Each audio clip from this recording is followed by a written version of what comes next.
Oh, did the title get you? Was it clickbaity enough? Really though, in this special episode of Project Sage, titled Trese 101, let us answer three questions about what could be the next big thing in Netflix. First question: what is Trese? Trese is a supernatural crime graphic novel series created by Budjette and KaJo Baldisimo and published by Visprint and then Avenida in the Philippines, with Ablaze as the international publisher. The main character, the eponymous Trese, helps the police of her city handle crime when it takes a turn for the weird.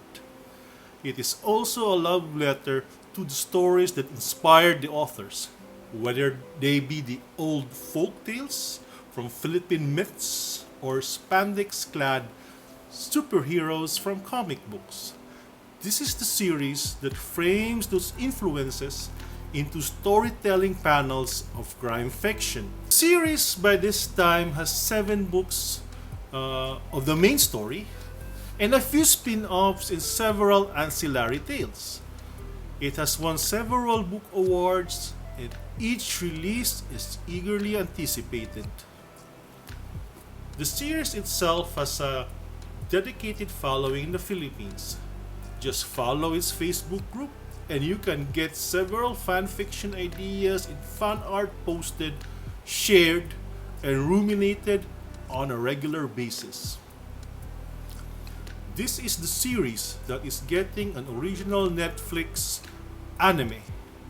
It is about time Trese moves on from being a cult favorite and gets the global attention it deserves. And before I move on to the next question, let me address whether the upcoming show is an anime. If Netflix is spending money on a series that can be searched under anime in their app, Netflix can call it an anime if they want to. And the second question is, who is Trese? She's Alexandra Trese, Alex for short. She's a shaman who keeps the balance of the supernatural elements and the more mundane ones. She's a priestess, more specifically, a babaylan, a priestess in the shared culture of several indigenous Philippine tribes. She's trained in her arts and her own brand of mysticism. She's a supernatural crime consultant. She works with the local police when the crime takes a turn for the weird. She's a child of prophecy. She figures in 2 conflicting prophecies. In one, she saves the world. In the other, she enslaves it. She owns the Diabolical, a nightclub which serves as a neutral ground for the supernatural and normal elements of the city. In my headcanon, she's a responsible business owner and provides her establishment with fire exits and extinguishers and pays her staff above minimum wage. Her allies. In keeping the balance of peace and order in the city where the supernatural is active, Trese has allies. Chief among them, the Kambal, literally the twins. They are the twin bastards of a war god with flight, durability, and regeneration. They are the main lieutenants of Trese. Maliksi the Tikbalang, a speedster with shape-shifting abilities. He likes it fast and has a thing or two to show Trese if she gives him the time of day. He also has a costume alter ego known as the Maverick Rider. Captain Guerrero, the long-suffering police chief who heads the task force for weird crimes. Having worked with Trese's father, he knows that she is more than up to the task of cleaning after supernatural crime. Carlos Trese. Trese's brothers also figure in the family business, with the eldest Carlos going after the underworld Aswang cartels as the Verdugo.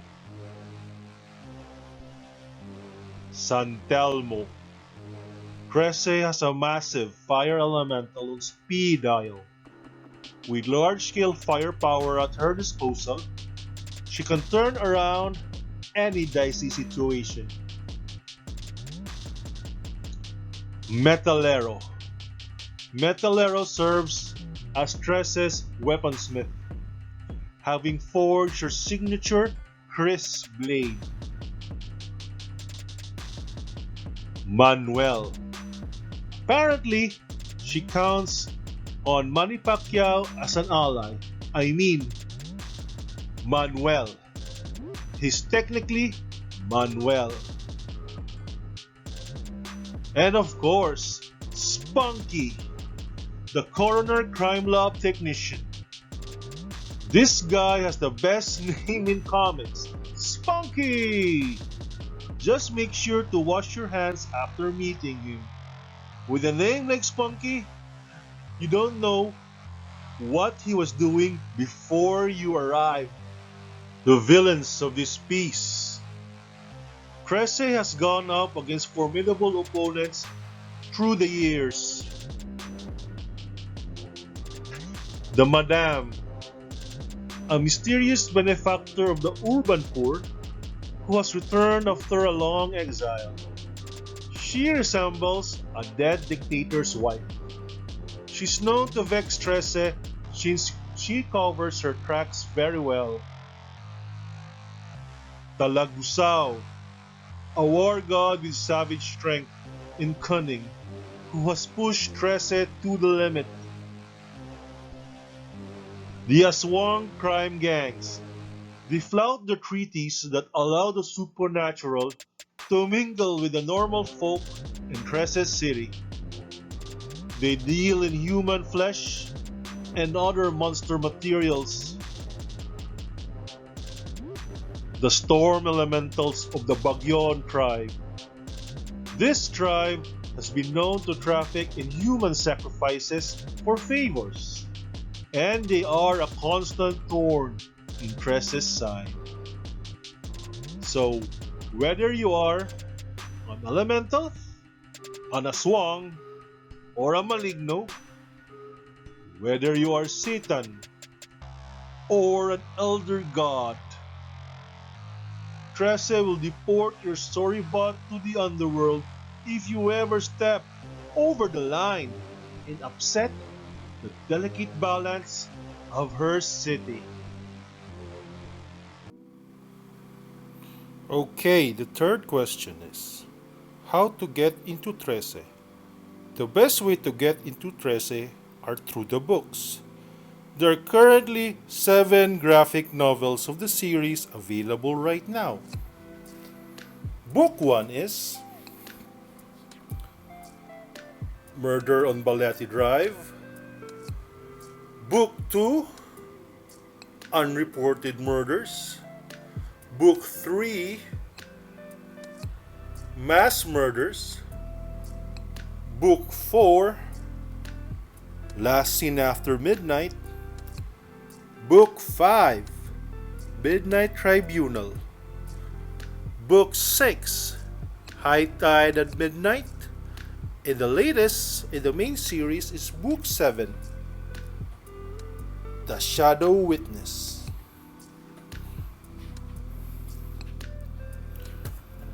The first 13 chapters, as contained in the first 3 volumes, are as good as Trese gets. These have the best short stories and the best arc. Originally, Trese stories were episodic, done in one ashcans as they were done in the early days. It all changed when the stories got collected and the authors got more ambitious in their storytelling. In the third book, Mass Murders, contained 5 stories where the first 4 chapters had an overarching plot that culminated in the 5th story of the volume. By the 3rd volume, the authors have created both backstories for the main characters and a whole new Tresiverse was born. Now, regarding the first 13 stories, the best way to enjoy them is with this deluxe hardcover edition that collects the first 3 volumes with remastered art. It's out of print in the secondary market is your only recourse if a collector is willing to part with an extra copy of this one. All 7 volumes are available, technically. The series changed publishers in the original stock was exhausted before the new publisher could start printing their own editions. They will be available soon with Avenida Books printing their editions starting 2021. The older Visprint editions of the later volumes are still available in some bookstores and on the online Avenida storefronts in Shopee or Lazada. The Ablaze International Edition first volume is also available as print or digital editions on Amazon and Comixology. The second volume is arriving in 2021 too. So that is Trese. That's all you need to know so you can start on it. Whether the Netflix anime is a hit or not, it does not change the fact that Trese is one of the best supernatural crime stories out there. Whether as comics or graphic novels, it deserves, at the very least, your consideration. Try it out now. Oh, friends! Gentle reminder for you to participate in our giveaway. In fact, we are having one right now. And check the link video for the mechanics. Till then, see you in the next video.